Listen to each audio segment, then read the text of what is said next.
жайнатқан сіздерсіз ғой аналар. Зор денсаулық, мол бақыт тілейміз біз балалар. Қарқатасын балтырмен, еркелеймін әркіммен, құттықтаймын анашым 8 наурызыңмен. Анамды жақсы көрем, сағынамын.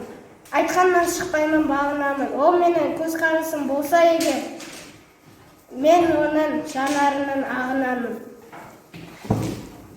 Қуанамыз, сыйлаймыз, қуаныстың мәңгілің, аналарды құттықтап, жырдан шашу арнаймыз.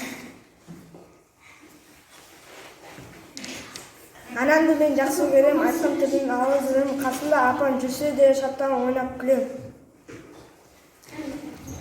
Анан есем шешек ашып жанары, өміріңнің басталған ажары.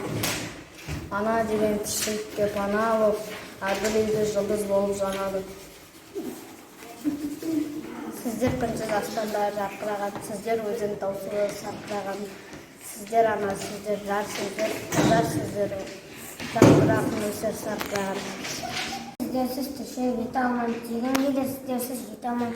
Айнала ұшып сіздерді көбелек болып алысқа қастайына кете алман.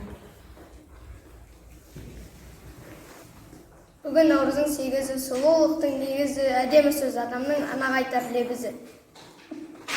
Баланың да тірегі, даланың да тірегі, шаншымасын ешқашан аналардың жүрегі. Бәріңіз де анасын, біз үшін күн болып жанасын, құтты болсын мейрамың, құттықтаймын анашым. Айналайын ана деген асыл аттар, шуағын бар әлемге шашыратқан, ойнап жүрген даладағы құлының үйге отырып дауысын ажыратқан.